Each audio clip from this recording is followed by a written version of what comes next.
Assalamualaikum warahmatullahi wabarakatuh. Perkenalkan, nama saya Muhammad Badur Rencana Kuning dengan NIM 240302005. Program Studi Pendidikan Guru Sekolah Dasar Fakultas Keguruan dan Ilmu Pendidikan Universitas Muhammadiyah HR Farudin. Video ini dibuat untuk memenuhi tugas ujian akhir semester mata kuliah belajar dan pembelajaran dengan dosen pengampu mata kuliah yaitu Ibu Ilvin Tansari. Pada video kali ini akan membahas tentang teori behavioristik dalam pembelajaran di SD. Baik, langsung saja, apa sih teori behavioristik ini? Nah, teori behavioristik adalah sebuah teori yang mempelajari tingkah laku manusia menurut Desmita 2009.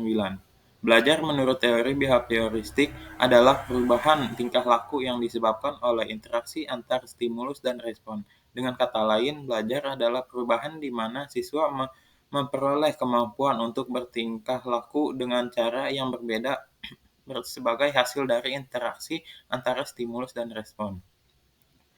Nah, di sini ada beberapa tokoh-tokoh behavioristik. Yang pertama ada Edward Tordick, yang kedua ada Ivan Pavlov, dan yang ketiga ada B.F. Skinner.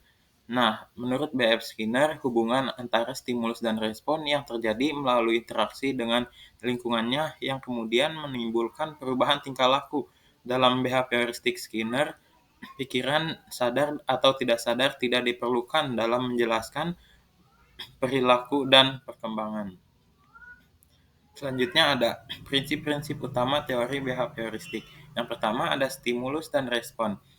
Stimulus adalah apa saja yang diberikan guru kepada siswa, misalnya alat peraga, gambar, video pembelajaran.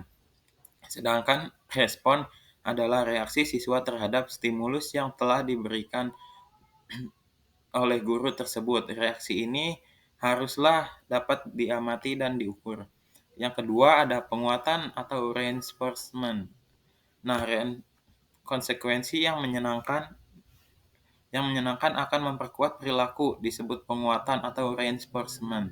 Sedangkan konsekuensi yang tidak menyenangkan akan memperlemah perilaku disebut hukuman atau punishment. Nah, penguatan atau reinforcement ini meliputi penguatan positif dan negatif, penguatan primer dan sekunder, kesegeraan memberi penguatan atau imediasi, selanjutnya pembentukan karakter atau shaping, dan yang terakhir kepunahan atau extinction. Selanjutnya ada implikasi teori belajar behavioristik dalam pembelajaran SD. Nah, yang pertama ada guru menyusun materi atau bahan ajar secara lengkap dan memulai materi sederhana sampai kompleks. Yang kedua, guru harus mampu memberikan penguatan atau reinforcement baik dari sisi positif dan negatif. Selanjutnya, guru lebih aktif memberikan latihan agar terbentuk kebiasaan yang diinginkan. Selanjutnya ada guru memberi evaluasi berdasarkan perilaku yang dilihat.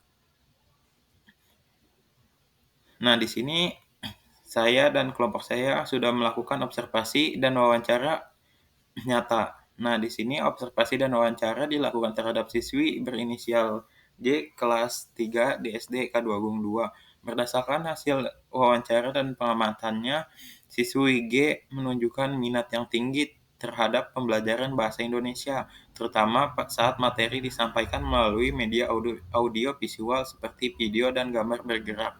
Namun, ia mengalami kesulitan dalam belajar bahasa Inggris. Ia merasa pelajaran tersebut sulit dipahami. Ia lebih menyukai pembelajaran berbasis digital dan kegiatan berkelompok, serta mengeluh bosan jika belajar hanya dengan buku dan ceramah guru. Selanjutnya, analisis teori dan solusi. Teori belajar behavioristik yang dikembangkan B.F. Skinner menekankan pentingnya pengaruh lingkungan terhadap perilaku individu. Skinner berpendapat bahwa perilaku manusia dapat dipahami melalui stimulus dan respon yang diterima seseorang, serta penguatan yang mengikuti perilaku tersebut. Wulandari 2024. Dalam pembelajaran di kelas, teori ini menawarkan strategi yang sangat efektif untuk meningkatkan motivasi siswa, terutama dalam mata pelajaran yang cenderung dianggap sulit atau membosankan, seperti pada pembelajaran bahasa Inggris yang dialami oleh siswa G. Hal ini sebagian besar disebabkan oleh metode pembelajaran yang monoton dan kurang melibatkan siswa secara aktif, yang dimana guru hanya mengandalkan metode ceramah dan pembelajaran konvensional tanpa variasi.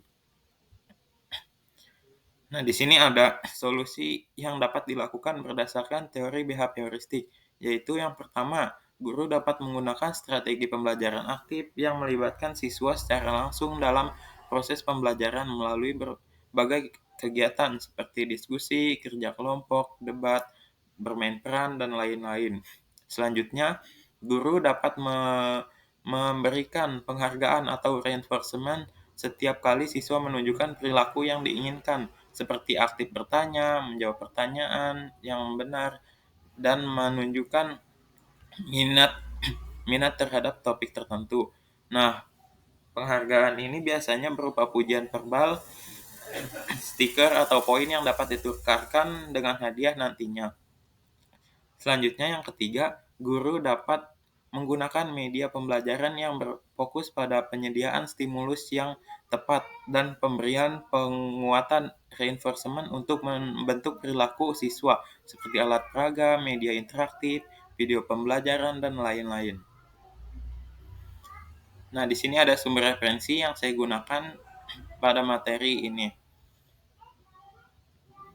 Nah, mungkin cukup sekian dari saya, Muhammad Badu Kencana Kuning dari kelompok 1.